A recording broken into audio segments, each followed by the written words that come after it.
Hello, everyone, and welcome back to the PetroNerds podcast. This is episode 94 of the PetroNerds podcast. This is a PetroNerds podcast special. It is an interjection of the normal cadence of the podcast because it is Monday, September 18th, 2023. And if you haven't noticed, oil prices are red hot and sizzling and just skyrocketing upward.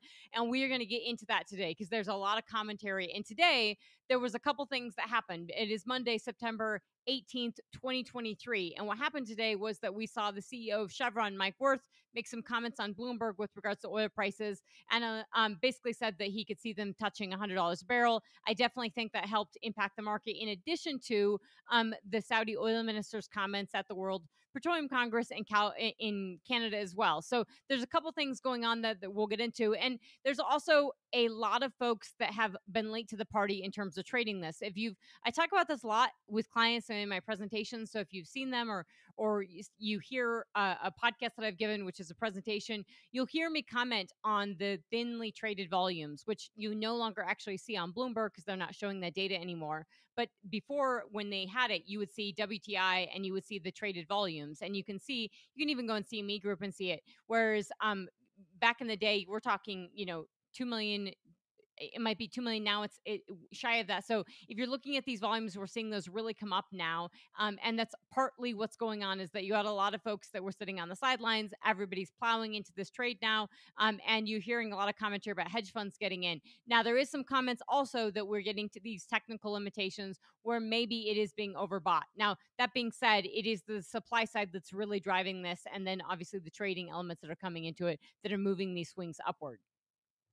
So we are seeing oil prices right now. It is Monday evening, September 18th, 2023, and we are seeing oil prices at WTI at a whopping $92.42. We're pressing a $93 handle on WTI, which is just incredible in the rapid rise that we've seen. So obviously, this has been driven on the back of the Saudi and Russian oil cuts. And I think we have to be very careful with that because these are supply-driven cuts, largely by the Saudis, not by the Russians. But there's also some big things going on in the refining space and the diesel space. And if you are paying attention to your gasoline prices, or particularly diesel prices at the pump, you'll notice that they've been north of $4, at least in Denver, for a while at several gas stations.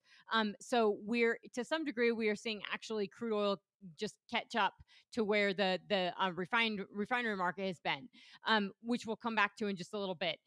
But Brent is at 94.73, so nearly touching 95 Brent, and that spread, if you'll notice, is pretty damn narrow. So if you're looking at you're looking under a $3 spread, that's very, very impressive. So that's telling us something as well. We normally have had a much, much wider spread, so that spread's very narrow. We're seeing Henry Hub notch up a little bit at 273. And interestingly enough, we have seen, in addition to when Mike Wirth was talking today, he did make some comments with regards to LNG and resolving or trying to resolve issues going on within Australia. Dutch TTF dollar per MMBTU, if you're looking at it on CME Group, it's showing $10 right now, but the forward price is higher, so you're looking at a few dollars higher each consecutive month. So that is very interesting. It's $10 for October. I'm looking at CME Group, and then 13 and change, 13.54 for November. December's looking at 15. So we're seeing that ratchet higher. There are growing concerns, I think, when we're talking about what is the winter months, what does winter look like for Europe, and as much as they talk about their storage volumes, they do not have the type of storage we have in the US. I know I've talked about that before, but that's really serious, that the weather really saved Europe last winter, and really over the course of the summer. And so now we're going to see what this winter really looks like and how that looks. All right, keeping with this timestamp before we get off track, we'll come back to the Chevron comments and all that.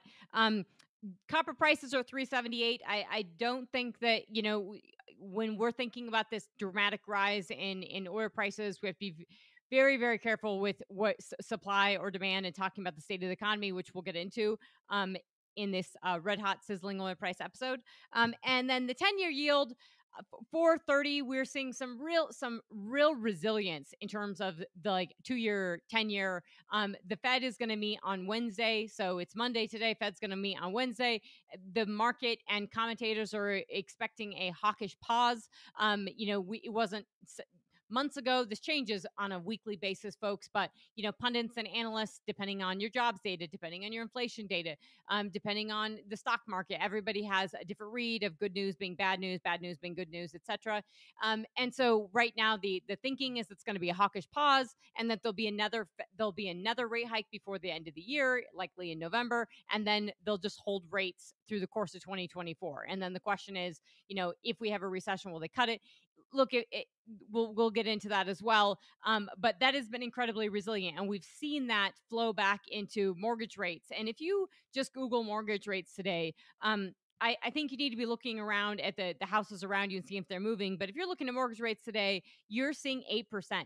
So you can Google it and you'll see like 7.42%. But you are seeing on, like, if you're doing a little more searching and Googling, you're looking at seeing rates in the 8% range. And that means things are just not moving. We're not going to see things move steadily 8%. Now, certainly people are buying down points.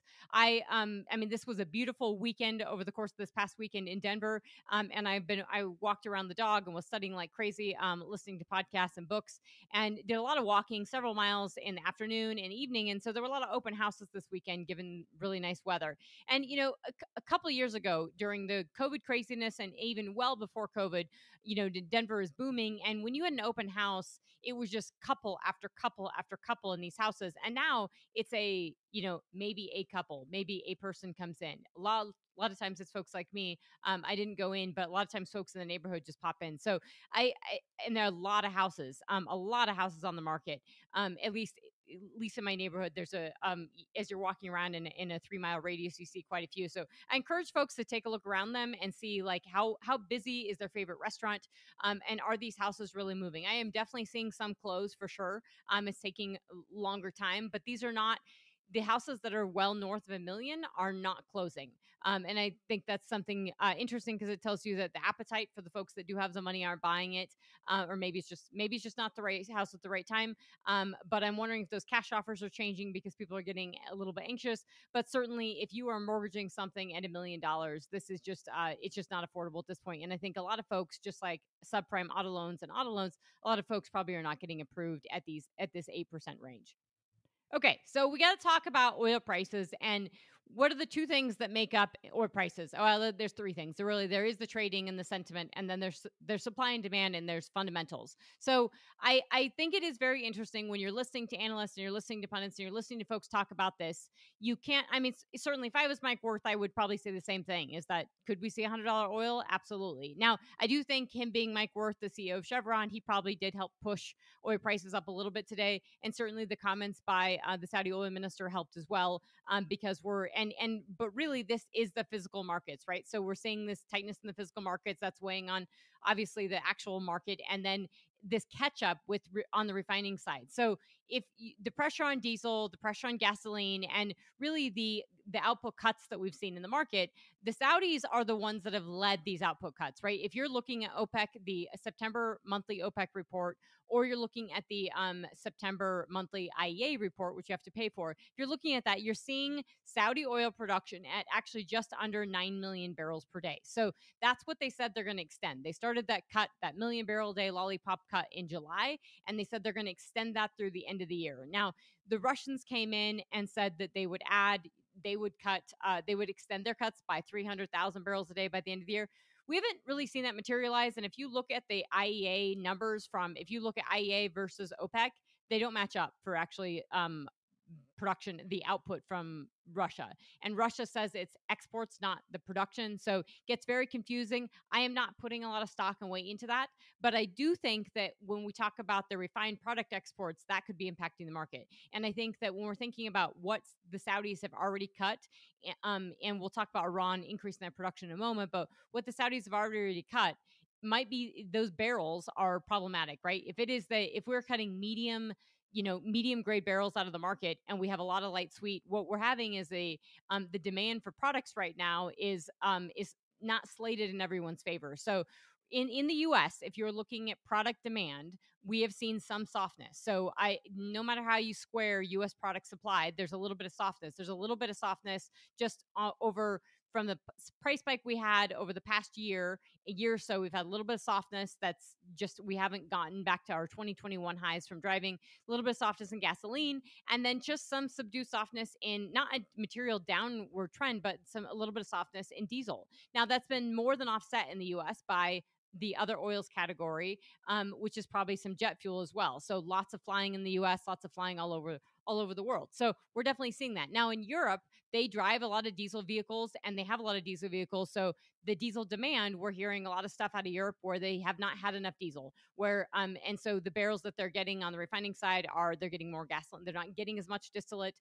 And so when you refine a barrel of crude oil, you get a varying slate of products, and certain grades give you can give you a little more distillate, can give you a little less, can give you more little gasoline, a little less. But if you're particularly on like a light sweet barrel out of the US, some of them are a little less on the distillate side. And that's why your heavy coking capacity in the Gulf Coast that refines that Canadian crude and really gets that bottom of the barrel, you can get a little bit more distillate, maybe a little bit more diesel out of that. And so this is where you get volatility in your prices and your spreads and discounts for light sweet versus heavy. And so I think we've had this going on, and a lot of analysts are talking about this. We've had this sort of going on in the market. So the price for a barrel of diesel is well north. I mean, we're talking 120 or above on a dollar per barrel basis. So that's where the crude market is just catching up with that. So there's a lot of things that impact oil prices, and refined product and refinery centers are one of them. And so there's three major refining hubs, and it's the Gulf Coast in the US, because we have a major intense complex refining system in the US, a lot of it with a lot of heavy coking capacity in the Gulf Coast. Rotterdam, in Netherlands, and Singapore are the three major hubs. And so the supply and demand of both crude and product, and the slates of type of crudes that are coming in, how quickly they're refining them. If we have refinery maintenance, which we have had refining maintenance and refineries have been offline, then that can all impact this. So take all this information in addition to, then you have these supply cuts that are just, they went in July, that extra million barrel day lollipop cut went into July. We're now in September. So the market's really starting to feel that. But I think that refined product stuff, that's where, folks that are talking about that get into the really nitty gritty details when you're trading this. That matters a lot. So if we're thinking about what's in demand, where we have refining maintenance, the other thing to be thinking about refineries is that we do have a lot of refinery capacity coming online next year. And so, we could see in the next coming years, where typically when you have a lull in refining, you tend to have a period where you have overinvestment. Used to be like that in the US on the pipeline side, if you remember. I mean, whether it's the Wilson Basin, Bakken crude didn't have enough pipeline capacity, and then all of a sudden you have too much, thank God. And DJ, same thing. You overbuild on the pipeline side, and on the refining side, it takes longer. But that's what's happening around the world. And so you do have a lot of projects slated to come online. But when you have this refinery maintenance, and in the US in particular, our refining capacity has not come back. We lost 1 million barrels a day of refining capacity during COVID. That has not come back. That's largely out of California. But then you have fires on BP refineries, et cetera. Anything like if you have maintenance or anything, if Suncor goes down in Colorado when you only have one refinery, and you've had other small refineries in the Rockies go out over the course of COVID, cumulatively, this can really add up. And so I think in a period where you're demanding all this crude, and people are driving, people are flying, and you have the demand, sometimes we have to be careful with that surge in demand. And I want to talk about that. I want to break down, now that I want to talk about supply really quickly with the numbers, and then I want to get into the demand side of why that's really important in terms of the seasonality or this post-COVID craziness and the inflation, and why I think that really matters. We are all seeing, so I'm going to recap the OPEC report just for the OPEC production numbers, so we have this in context. So June of 2023, we were seeing Saudi Arabia at 9. So in June, they were just over 9 million barrels a day. And then they're just under 9 million barrels a day. That's July. They were just under 10 million barrels a day in June. They're just over 9 million barrels a day in July. So that's when we really saw that. And then in August, we're seeing according to OPEC figures, that Saudi Arabia was under 9 million barrels per day. But that they're showing that Iran is 3 million barrels 3 million barrels per day. That's really high because that's nearly that's a couple 100,000 barrel a day growth in a span of months. So as the Saudis are cutting, Iranians are adding crude back onto the market. Now, the International Energy Agency, the IEA report, actually shows Iranian figures much higher. And we know that Iran China is basically the exclusive buyer of that crude, and they are getting that at a discount. So China is most likely stockpiling. They have so much crude available to them, and their economy just is not rip roaring enough to be consuming this at the way they say they're consuming it, the way the demand is. And I know that IEA and everyone talks about Chinese demand, and the oil market report, I'll just read this. The first sentence says, this is from September 13th. IEA's oil market report says, quote, world oil demand remains on track to grow 2.2 million barrels a day in 2023 to 101.8 million barrels a day, led by resurgent Chinese consumption, jet fuel, and petrochemical feedstocks. So that's 102 million barrels a day. We're looking at record demand. That's great. But there's a lot of things behind that and unpacking that. And when you look at U.S. demand, we actually have not recovered our vehicle miles traveled. We're not back to pre-COVID levels on vehicle miles traveled. We dropped significantly during COVID, and it's come back and it's coming back, but it's not at what it was. And so within the IEA report, they talk about, I don't love all the charts, but they talk about, GDP growth in China and what their oil demand looks like. And then they talk about this work from home and what this has done to actual oil demand and how it has curbed the days work from home in the US and in Europe, but more specifically in the US, how that has curbed typical gasoline demand. And I think that is something really interesting to point out, but it's more interesting in the context of you still have a lot of folks working from home at least a couple days a week. You don't have everyone back into the office. We've talked about before the commercial real estate implications, lots of knock on huge impacts to that. But oil is certainly one of them. And so when people are not going back to the office, they're driving, but they're not driving in the same ways that they were. So that everyday demand that they were having, they weren't. And then I think as you have these high oil prices, if you have persistent inflation, as you have high food prices, we're getting to the point where this stuff, the consumer is going to start shedding things off, and that discretionary stuff, that the vacations, the stuff that they were driving to, going to Black Hills, going to South Dakota, whatever it is, the things that I went to and saw a million people at this summer, whatever it is that people are doing with that discretionary income, that's going to slow. That's going to slow because we have, September, people are going back to school. It's going to slow because we have winter, and it's also going to slow because you have unseasonably high oil, gasoline, and diesel prices. You never have them this high at this time of year. And if you look back, we're looking at the levels we saw in 2008 on diesel prices. That it's just not sustainable. And then you have all these other high costs. You have student loans having to, student loan repayment. You have rising credit card debt, and so you just don't have this healthy consumer. And you're seeing this in the dollar stores. You're seeing this in all these, earnings calls of these stores. You're seeing Restoration Hardware. Holy crap, their sales are down. So these are. That's your high-end consumer, but you're seeing it from your low end to your high end, the slowdown. And so those prices are weighing in. And I think that we have to be very careful in thinking about the resiliency of this demand, particularly in the US. Because when you want transparent data and you want to look at the biggest consuming market for oil and gas, it is the US, because we have a 20 million barrel day, refined product demand market for both crude oil and product and net gas liquids, and that's a lot of crude oil. So it's 20 million barrels a day. That's 20% of global oil demand, and that means that if we move, other countries likely moving as well. And if you're thinking about Europe and you're listening to commentary and analysis on that, Europe is going to trend downward and be softer. We are seeing real recession factors in Europe, in Germany, in France, across the board, and they already have higher prices than we do. They're trying to enforce the energy transition faster than we are. We are doing it very hard and very fast, especially in states like New York and California. But regardless of that, you're seeing that slow down. And then countries that consume this crude oil, if you're consuming crude oil from a power standpoint, that's a real problem, especially when prices are up. So countries like Pakistan that are already having, a developing country that's already a mess economically, is having power outages but can't afford this crude oil. If they're using it for power, that is a huge problem. And so I think we're still seeing energy crises across the board, whether it's crude oil, whether it's natural gas, and same countries are seeing prices with food as well. And then you just think about the knock-on impact. So we talk about oil price inflation, and what I'm not really liking today is this short, snippy comments of like, yes, it can go higher. It can absolutely go higher, but typically when we're at levels like this, it breaks. And I just the health of the consumer in the U.S. is a problem. The health of the consumer more broadly, the health of the global economy is a problem. It does not look great. Hasn't looked great in months.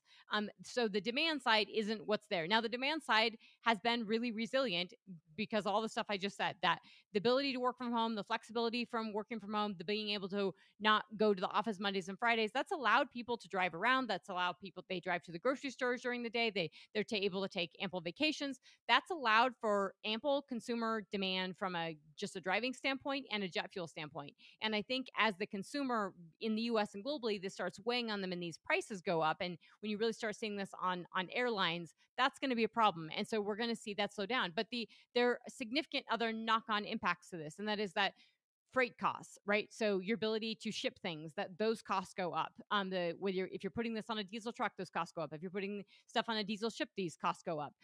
Airlines go, all the costs to move the stuff goes up, and that impacts these impact businesses and particularly small businesses. And so we're already seeing small we're already seeing small businesses get really impacted by overall inflation in general. So I think adding $92, $93 oil prices and potentially $100 WTI prices could potentially be a recipe for disaster. The question is, how long does it stay here and does it come back down quickly? Now, we know that the Strategic Petroleum Reserve was used as a nice little political piggy bank last year by the Biden administration, used quite at the end of, especially right toward midterms, really making sure that, the SPR was being used in its full capacity to lower oil prices, which it's not supposed to be used for. So the Strategic Petroleum Reserve is supposed to be used for when you actually have a supply shortfall. You would technically say that this price spike now, we are at a supply shortfall. Before, it wasn't necessarily, prices were going higher, but now when you really need it, and you don't have it, and that is that in and of itself, not having the SPR is something that's probably going to help keep prices higher, in addition to the ongoing war in Ukraine and all this geopolitical volatility. And if the Saudis continue to maintain these cuts, and we'll talk about the Saudi oil minister's comments in just a second. But I think you just can't discount the inflationary impacts and the knock-on impacts of these price spikes, and then how long they can last and how long they're in the system, and the knock-on impacts they have on everything that oil and gas impacts, from electricity prices to transportation costs, to eventually to food. Okay, so Mike Worth's comments were interesting, in that, they were very calm comments, but the way he said it was basically, yes, he could see oil prices going to 100. Obviously, as I said, I think that helps the market move it higher. You had a lot of folks sitting outside of the market, or sitting outside of trading oil, so now they're back in, particularly hedge funds. Now, the Arab news, I think there's a couple different ways. Last night, when I was watching the market, late last night, there was a lot of talk on Bloomberg on the expectations of what the Saudi oil minister could say, and really thinking, he could potentially speak a long time and move the market. I have not found the full speech. I don't know actually how long he spoke. I'm a little frustrated with that.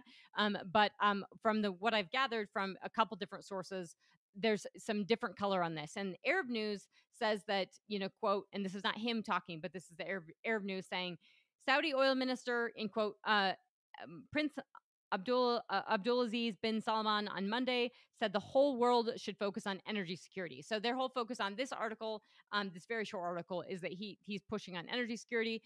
So they continue, quote, speaking at the World Petroleum Congress in Canada, he described the conduct of the Organization of the Petroleum Exporting Countries as, this is in quote, benign, and likened its approach to central banks around the world making decisions to fight rising inflation, end quote. I think that's really important to think about, is that, so he's likening this, basically saying these guys aren't, we're not evil. We're doing the same thing that the Fed is doing, of raising rates.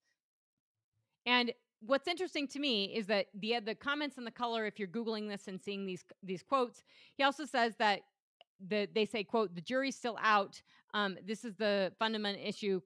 The jury's still out. And he's talking about Chinese demand. So essentially what he's saying is that, just like the Fed, they're cutting output, and the Fed is raising rates when they have inflation, or if they have if disinflation, or they see the economy turning around in the different direction, that they would lower rates and they would try to boost the economy. And he's saying essentially, likening this the same way, is that we're trying to stabilize oil prices and we're trying to ensure energy security. So we're cutting output. Now, I think that's very interesting to think about, because it means, and as I've said from the very beginning, when your economy is in the doldrums, and there's nothing in the US economy or the global economy, despite the resilient consumer, that is definitely these are tailwinds that we still have from stimulus measures, from massive amounts of $27 trillion of economic and fiscal stimulus that we've had in the system, monetary and fiscal stimulus that we've had in the system, these lags, these hangovers that we've had of the stimulus, and these consumers that are still putting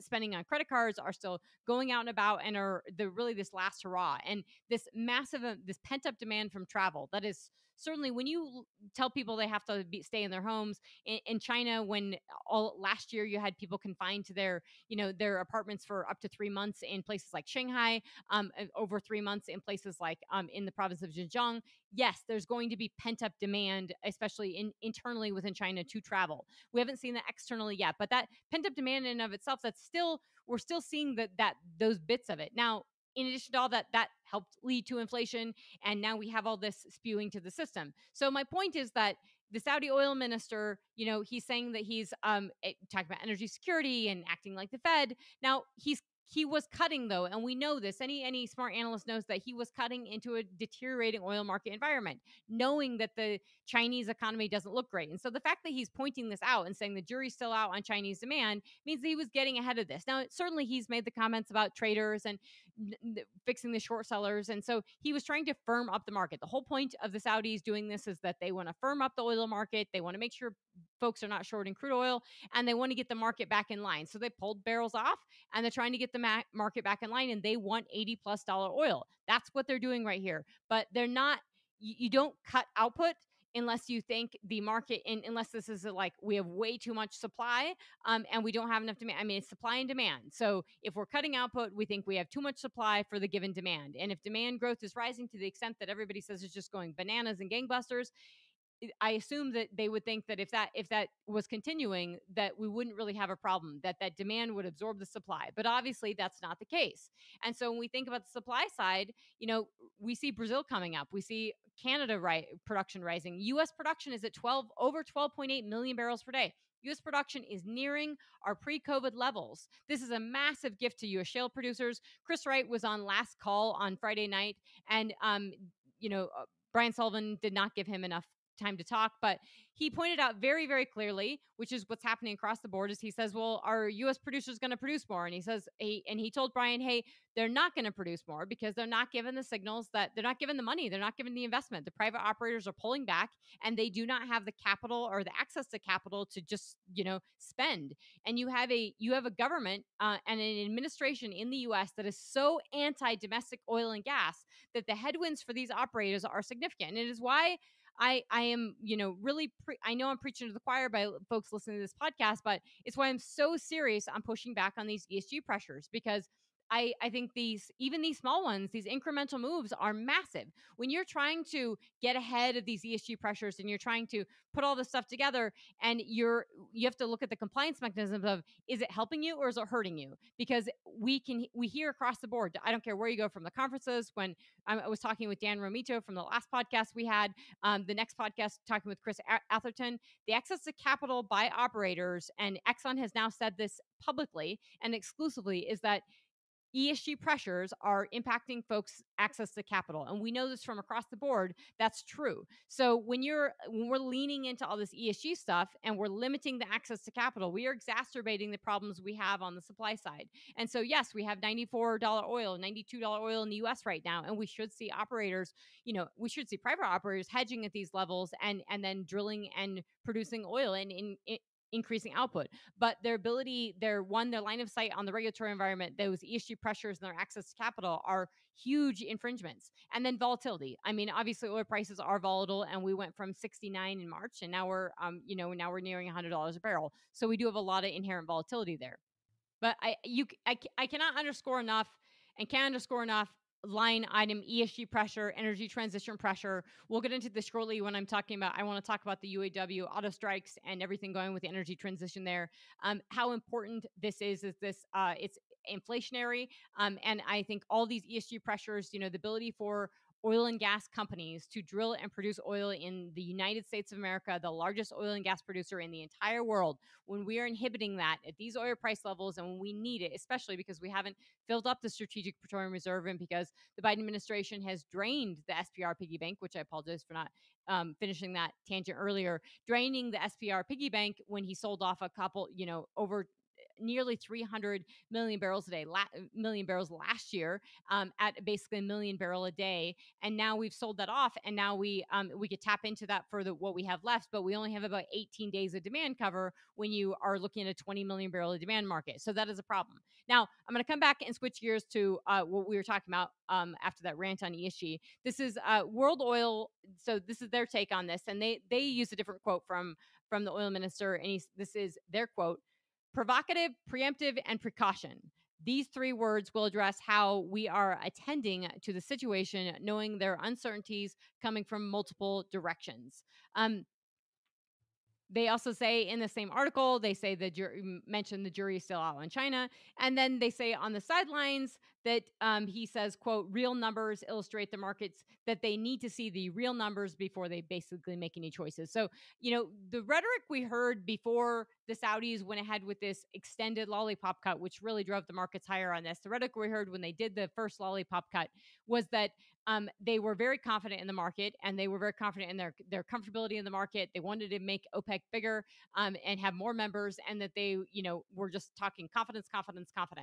And obviously, they have to be pretty confident now that they have been able to control and move the market to the extent they have. But they have done this at a cost, obviously, themselves. So when they're doing this million barrel day cut, that has been in place for a couple months now, they're getting the market tighter because they want to see where demand is at in China. Obviously, they're allowing Russian production every month. When you look at the OPEC report, that Russian output is revised a little bit higher. When you look at the IEA's report, that Russian crude exports have been remarkably resilient. They're only down a smidgen from basically pre-war levels, and everything that they sent to Europe before, they're basically sending to China and to India right now. The product side is very interesting, and that product side, where they have reduced that is impacting the bill, that is impacting the product side of the market, which is impacting oil prices. So that is certainly having an impact.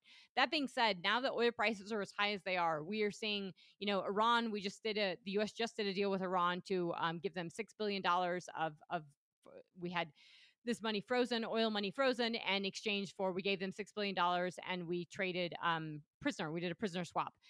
That being said, Iran producing over 3 million barrels a day, exporting probably well north of 1.5 million barrels a day to China, if not 2 million barrels a day. That is a lot of crude oil that they're exporting to China, probably at a discount, but they're receiving a lot of money from this. The ability to increase output, to export it to China. This is really putting Iran in a very good position where they no longer care about the West pressuring them on their nuclear capacities and what they're doing there. So that's a potential issue on the geopolitical side that can also keep oil prices up, even though they're increasing output.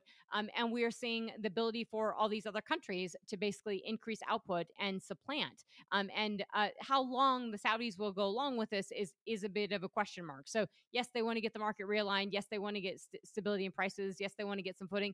I think they probably saw the writing on the wall for China. They saw this surge in production from elsewhere, and to make it look like they have a lot of continuity, they went ahead and cut output. That's certainly a plausibility. I do not think these prices are demand driven. I think they're supply driven, largely supply driven by cutting these supplies. And I think that the demand, we're going to see how resilient it is at these price levels.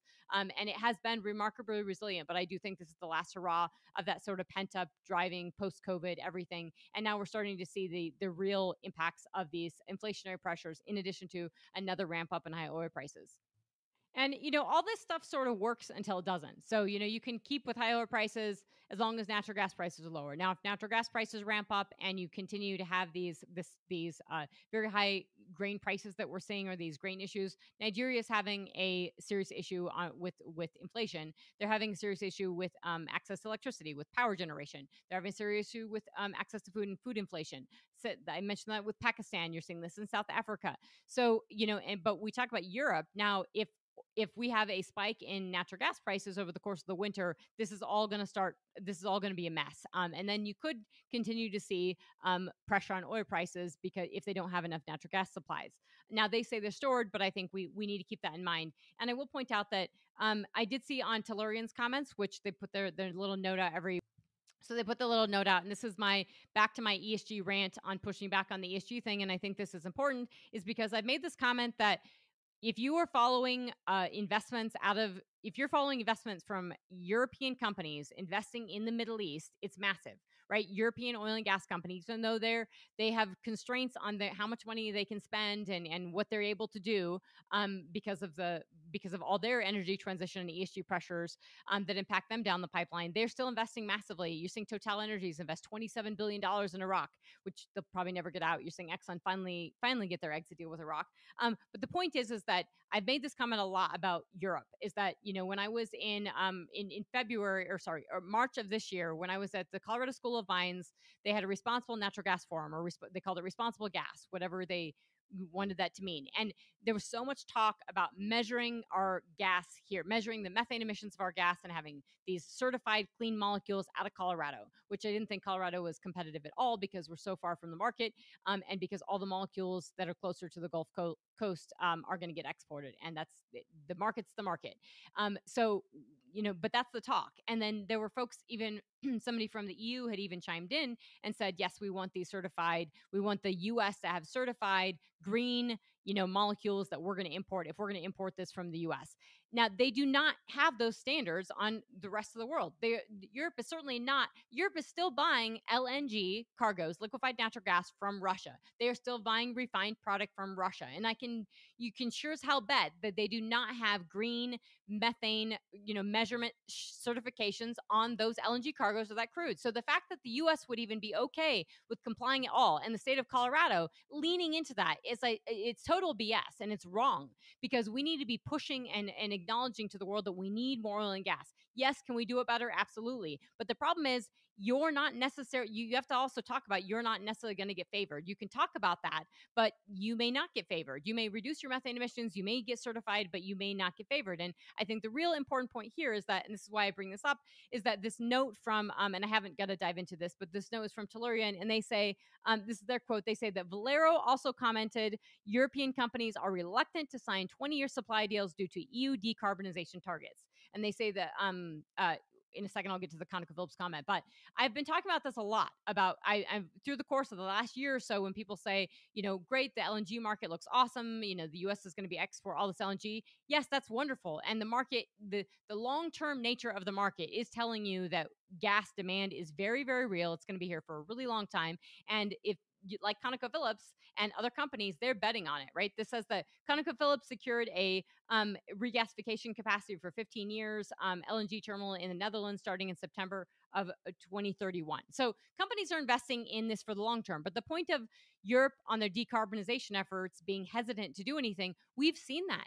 If you are talking to folks on the LNG side or the gas side, Europe has been reluctant to sign long-term contracts with the US because it's a hydrocarbon. I won't even call it a fossil fuel. I've told you guys that, but they won't sign these long-term contracts because this is natural gas, and they don't want natural gas. Now, they don't really have any alternative or any other choice. So we're looking at this situation where we want to do business with Europe. We want to do business with, and we probably have the most humanitarian molecule on the planet, and we're producing this in a democratic country with rule of law, to where you actually have companies that are willingly and voluntarily working and reducing their methane emissions, and yet we can't get Europe to sign on to this.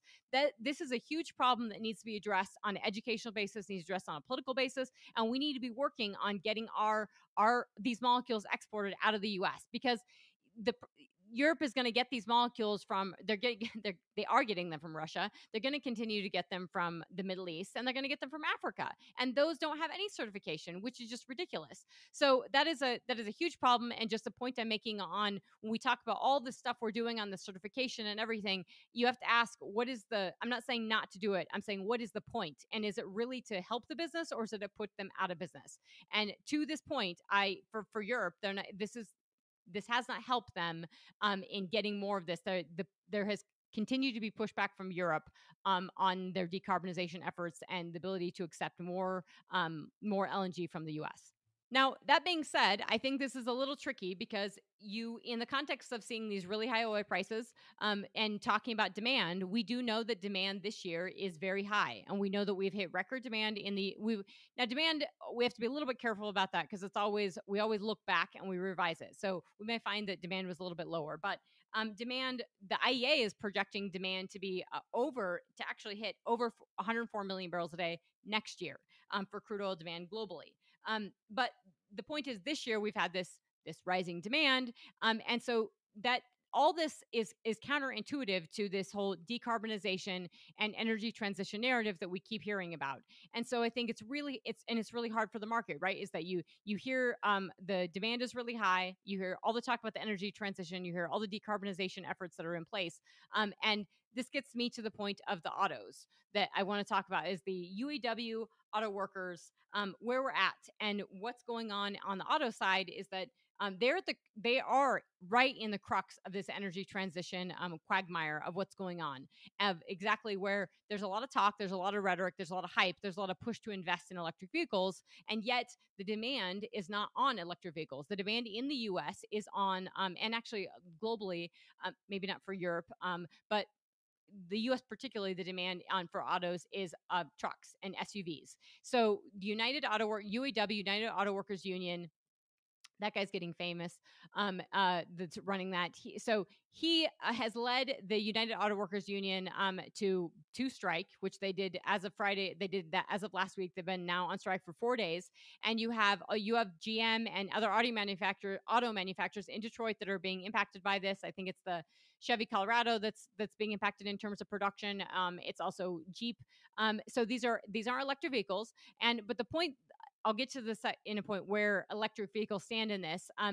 Part of this is that they say that they're striking because they are concerned about where is the state of the business going with electric vehicles. And you do see Joe Biden has weighed in personally on this. I think this is interesting to me because I actually heard somebody on Bloomberg today talk about how incompetent Joe Biden was, and I was impressed that I heard this on Bloomberg in commentary, that Joe Biden was actually delusional as well. And I think in this case, I think this is very pertinent. I do think the Biden administration, this is fascinating that Biden has continued to weigh in on this debate, saying he is the most pro-labor union president that we've ever had. And we already have a very tight labor market. We already have wage price pressures across the board. So in addition to having high oil prices and everything going on right now, we have these wage price pressures. And they don't, people keep saying from an inflationary standpoint, oh, it's just UPS here, and it's the auto workers union here, and it's the strike we're seeing in California, and the writers and the actors, that's over there. Well, that seems pretty widespread to me. And what happens is it takes months for that to be in place, right? It takes months for the price, once those wages rise, it takes months for those people to actually get that money. And then you start seeing that get through the system where it is inflationary. So what's happening, and Biden does not realize, is that, and maybe he does, maybe he doesn't. I think he's a little too old to probably be working through the nuances and tea leaves of economics on a day-to-day basis. But when you increase somebody's wages, it is inflationary. So the reason you have to increase their wages right now, and the reason they're demanding it, is because of inflation. And this administration has spent like drunken sailors, and we have a lot of fiscal lags that are inflationary. And that's a big problem that I've talked about. It's a big problem for the Fed. It's a big problem to have all these lags, and that all this fiscal lag in the system, despite the rate hikes that the Fed has done, are getting to the point where we're having these price pressures, and we still have people from that work from home, or the ability to not work is still in the system, because we wouldn't have the labor market we have now. We wouldn't have the ability for the labor unions to have the love that they're having and have people as interested in them as they are right now if you didn't have that in the system. So when you have a tight labor market, labor unions are not red hot. They're not doing great because people are looking for a job, and that's the system. And when you now have a system where, people are demanding higher wages, you can make the argument that people need to be paid their fair share. And the Biden administration is making the argument that folks need to be paid their fair share. I'll come back to the energy transition thing in just a moment, because the Biden administration is giving money out for these projects that they've put federal dollars to, but they're giving it out, they want to say, to entities that are favoring labor unions, right? They have to, and we're talking about massive pay. So we're talking about what the auto workers and the UAW is asking for from these auto manufacturers, which they have made money because inflation, they passed on those inflationary things to the consumer. And we've all seen auto prices rise. We know that. But they're asking for a 40% pay increase. Now, the auto companies have already come back and said they would do a 20% pay increase, but that's not enough. 40% pay increase in addition to a four-day work week. So I don't know about you folks, but I cannot. I mean, 4 days a week would be a pretty wonderful work week. 32 hours is what they're asking for. So in addition to a 40% pay increase, they also get a day off. And that means there's 4 days where there's a whole day of things not getting built. So I can imagine how that could impact, price pressures in terms of just building stuff. So that's a problem, but the benefits are also massive. And so if you're listening to these CEOs, and yes, the CEOs have certainly increased their pay, but if you're listening to them talk, what you're hearing is the benefits are like $300,000 to $400,000 per year. And this is for people this is a manufacturing jobs where you don't have to have an education. You're getting up to $300,000 to $400,000 per year. That is a lot. That is massively inflationary, people. Forget the debate on which side you're on and whether pay increase of 40%, 4-day work weeks or not. I don't like that. I think that's extremely problematic for businesses. It's not good for America. It's not good for the competitiveness of America and businesses wanting to come to America, business investing in America. The reason businesses typically go elsewhere, or they're going to go south into states like southern states, is where they're already seeing that, is that because they don't have labor unions and because they have lower labor costs. And so when you have a streamlined tax code, when you have tax incentives, and when you have a stable and predictable environment to do business in, that's how you bring in money. And America's always been the place that even if it costs more, people invest in America. But it's these things that make it really messy because they don't know. But the problem is, this is all the energy transition is at the crux of this, because these auto manufacturers are being pressed by the government and everyone they have to be building these electric vehicles. And California has put a mandate in by 2030 that everybody it's only electric vehicles, which is going to destroy their grid, which is probably why they why they've continued to keep those three natural gas fired power generation plants online, because they know that they can't plug in these vehicles without and take off their natural gas fired power generation at the same time. But so the grid won't handle, but the point is they're mandating it. We're seeing similar stuff in New York as well. And so you have this future potential demand for electric vehicles that's high, and you have the government of the US saying that they want to increase electric vehicle consumption. The problem is the actual demand. If you go to a dealer and ask them what they're selling internal combustion engine vehicles, they're selling trucks, they're selling SUVs. And if you live in a place like Colorado, or you live in a place like Wyoming, or anywhere out throughout the Rockies, or Texas where it gets hot, or the mountains where it gets cold, electric vehicles, and you drive more than 10, 15, 20 minutes, or you have long distance, you have range anxiety and you just don't buy them. So we have some inherent issues with that. And the side of the auto side say, the whole union strike is that they want to ensure that their workers have jobs. And part of the whole electric vehicle movement is they think that they are going to have less people manufacturing those jobs. Now, you heard from probably on TV, you probably saw some of the CEOs today saying, no, we're not reducing those jobs. We're making sure electric vehicle folks are the internal combustion engine folks are also going to be the electric vehicle folks, etc. But there is a reality. There's less people. We see that in the oil field, where with automation, you just see less people. So this is a serious issue in terms of, yes, you can want it all you want. You can want pay raises and you can want job security and everything, but that doesn't happen. And I find it interesting in the case of Chevron, where they're still working that out. And Australia, if you were listening to some of those demands in terms of the pay, there was that it was job security. It was that even they wanted job security for even contract employment. And if I'm third generation oil and gas, if you've grown up around this business, this is a boom and bust business. This is a commodity business. And really all businesses have to adapt to the environment. And so when you have to guarantee pay and wages, despite, if the economy corrects and we have less demand for automobiles than we did over the course of the past couple of years, the wages and the increases to those people, what it's going to result in is job cuts. And we are already seeing these auto manufacturers saying they are going to have job cuts because of this. And they've already said, hey, we've had to deal with the supply chain bottlenecks of during and over the course of COVID and what's happened across the globe. So we're prepared for this. So the reality is that companies like Tesla, and who are, you can talk about them being, whether that's electric vehicle or it's Tesla, and there's a whole brand to that. But Tesla is competing in the space. They are dropping the price of their electric vehicle. This brings us to China, which is extremely important. Can't leave them out. So they're competitively dropping the price of their electric vehicle. They did this in response to very cheap Chinese prices as well, but they've been dropping it because they want to push everybody else out of the market. And so the Lightning F-150, they're having to drop those prices. So already these vehicles aren't making money. They're expensive to produce, and they're dropping these prices to incentivize people to buy them. Tesla's doing this, and Tesla's going to win here because they are not unionized, and they're going to get the business. And so when you hurt these companies by pushing these companies to unionize, I think it's really interesting that the administration is as pro-union and also pro-energy transition, because they compete. These two things compete with each other. You're not letting the market decide. You're not letting people decide what they want to buy. And there was somebody on last call that was saying, oh, the market isn't telling people what to buy. Last call, they were also talking about Trump's interview, because he was saying, hey, we got to let people decide if they want internal combustion engine or electric vehicle. And somebody said, oh, we're not doing that. Well, California, if you're mandating that you have to be electric vehicles by 2030, you are telling them that. And at least Brian Sullivan made that comment as well. So that is extremely important. Now, the last bit I will say on China, two things to comment on are the if we're talking about the question marks of Chinese demand, when we talk about these red hot sizzling oil prices, we really do have to be careful about Chinese demand, because the IEA and OPEC figures and anything else you're looking at, they just don't match up. And so we know they've had to do some stockpiling.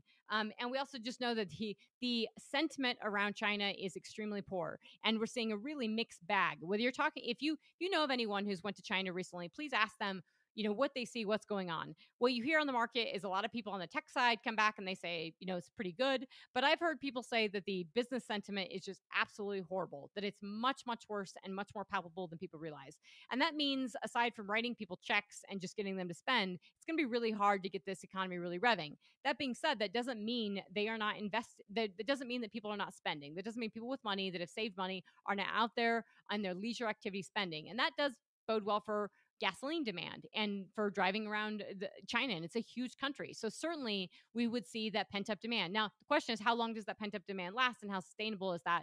And if that softens, what does that look like if you don't have, this offset with diesel demand from building buildings and everything? And lastly, I will point out, I had to say this in, when I talked about the Barbie movie, which I didn't like at all.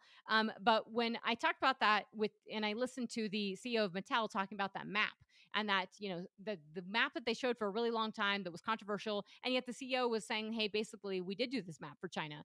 And they had these like dashed crayon lines, and, China's known for the 9-dash line map. And the reason I say this is because they put out a new map. And I just think this is interesting to point out. So they put out a new map, and it's really made people angry. They put this out in August. This is their 2023 edition. Now, I have not been able to compare their edition of what their Chinese previous edition, but if you Google this and you bring this up, you'll notice that there's a couple points it's actually on India, on the Indian side, and on the Russian side, where they've actually extended out their territory a bit. But really, it's in the water where people have been upset, and that is because they put 10 dashes, and the 9 dashes, from what I've seen, all the maps I've seen, they're much longer, right? And they don't go all the way around into Taiwan. They're kind of much more squishy lines. Now they've added 10 dashes, and these dashes go now up and around Taiwan. So basically they're just saying, hey, this is ours. And that is something that I know there's so much debate on the Taiwan question and military activity. And there's so much volatility right now just within China and their own leadership in terms of people missing. When we talk about home prices, and we talk about Country Garden, and we talk about Evergrande and these big property developers that are missing payments, now the country is going after, law enforcement is going after folks within Evergrande. They call this their justice system, but that's just the government probably going after them to solve this in another angle. And they have an anti-espionage law that's going on as well. And so you have all these things that are impacting business sentiment, whether it's a map, whether it's the anti-espionage law, whether it's consultants being looked at. I mean, so there's a lot of stuff impacting overall business sentiment, in addition to the business not looking good. And that is just extremely important to be thinking about China, both in the medium term and in the long term, when we're thinking about oil demand. And not, again, not oil demand declining and going down, because we saw all that last week from Fatih Birol, the head of the IEA, who put in his peak oil demand commentary within the Financial Times, which I didn't even mention because it's not worth it, because he's talking that, fossil fuels are going to decline their demand. They're going to peak this decade, and then they're going to decline. You had the oil minister you had the OPEC oil minister come out and say that that's ridiculous. And the oil minister is not exactly wrong. That is ridiculous. And the reason I'm pointing this out and want to close on this point is that peak oil demand does not mean declining oil demand. We keep thinking about this. People always characterize this as sun setting, as then the sun coming down. But that sun could be up there for a really, really long time. And I do think it will be. So you could peak at any point.